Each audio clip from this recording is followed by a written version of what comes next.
station with the best music. Best music. I love the music. Best music.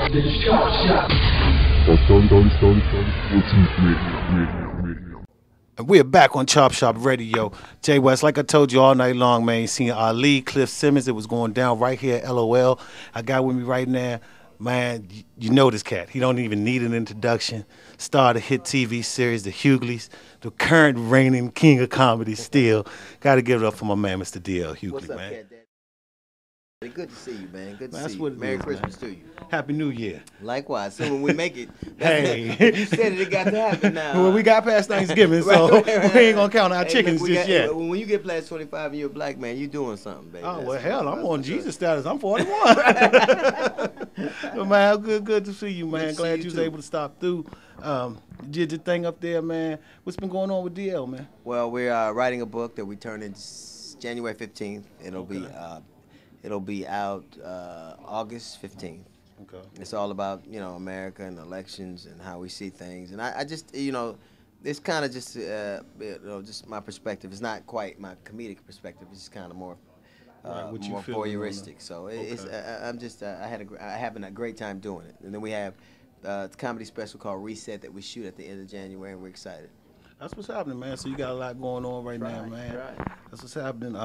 Any more movies, any tours coming up? Well, we're doing a tour now, and the thing about it is that we never stop touring. I'm out I'll go back to New York tomorrow, and then we'll be back out in Pachanga, California for 4 days, and then we go to Seattle, and then I'll be home with the family for Christmas, then we go to Oakland and start all over again. So it's kind of a continuous thing.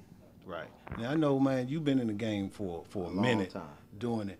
What do you see the differences as the comedy aspect from when you first began to what it is now, particularly for the urban comics? How do you see the changes, both positive and negative? Well, I think there can only be. I think that comedy is a reflection of society. I think that I don't care what you look at, if you're watching football, baseball, basketball, nobody ever does it like we do in music, and so you kind of got to yield to the fact that things are not done our way. The audiences are certainly a lot more sophisticated, and I think the comics are a lot more aware. There's so many more venues that they can play.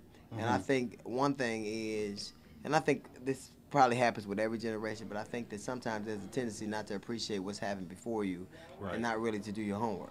Yeah, That's pretty much in anything. They don't, everybody thinks that everything begins and ends with them, and I think that when you've been around for a while, you have a depth and breadth of perspective.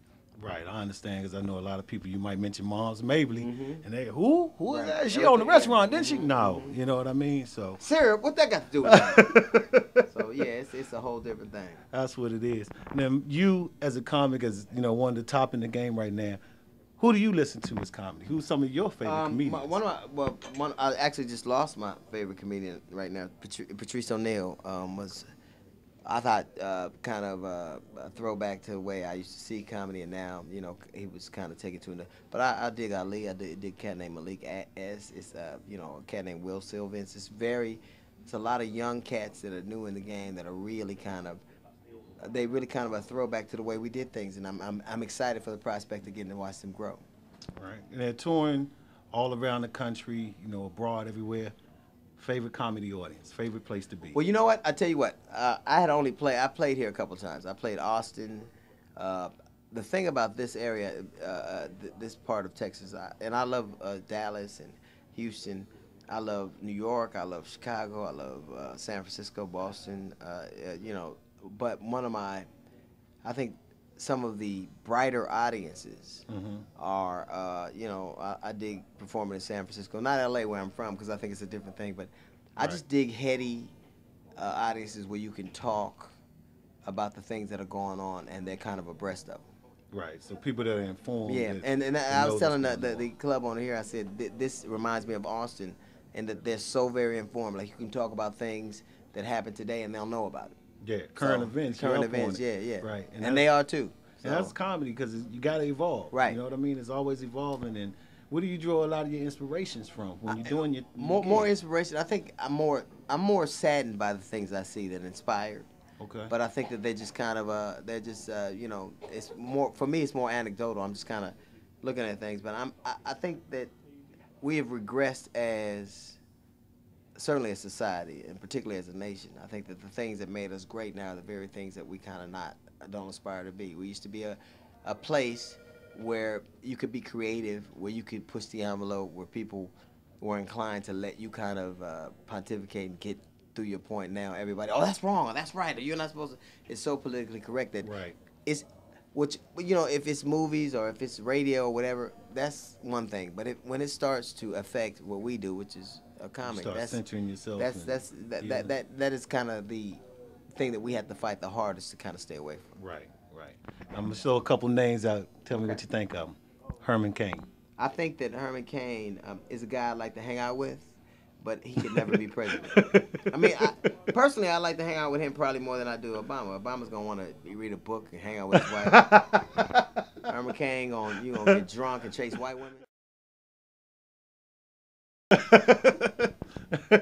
See, I got an allergy. I'm allergic to white women. Yeah, right. They make me itch in the so South. Is he.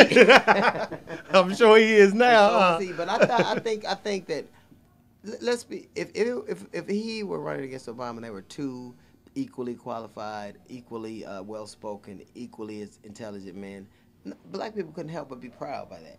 Right. But you have one guy who's the epitome of what everybody thinks America should be, and another guy who parrots the thing people hear.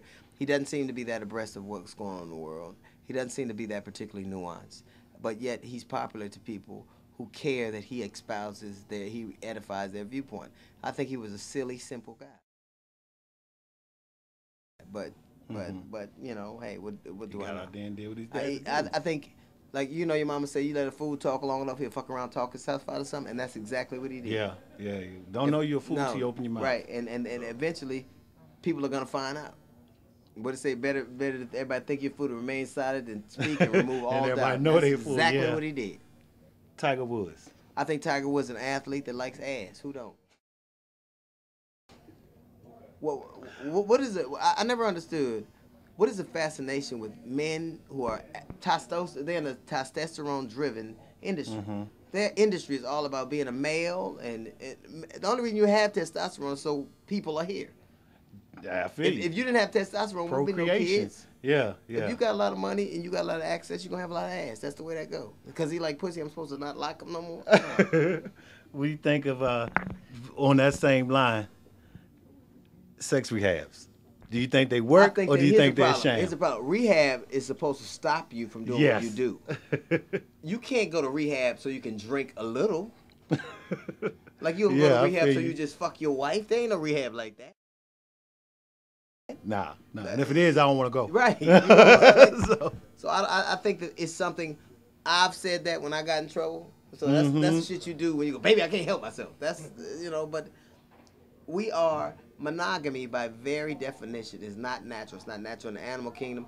You are monogamous because you don't want your woman to fucking leave. That's the only reason you're monogamous. Because you got some shit you don't want to lose. That's right. That's it. It ain't because you don't want to knock all this ass off. It's because you don't want to lose your woman. That's real. Well, man, I appreciate you coming to the city. I appreciate you doing what you do. Thank you, man. As not only a comedian, but an actor, as an entertainer, especially for the urban community. Thank you, man. You know what I mean? I really appreciate that. I appreciate you stopping through the Chop Shop, man. For sure. And best of luck in everything you do. Likewise. And that book come out, man, hit us up so we can talk about it. For sure. You bet that. That's what it is, man. DL Hughley right here on the Chop Shop, way back Wednesdays. I'm your man, Jay West. The station with the best music. Best music. I love the music. Best music. Don't. What's radio?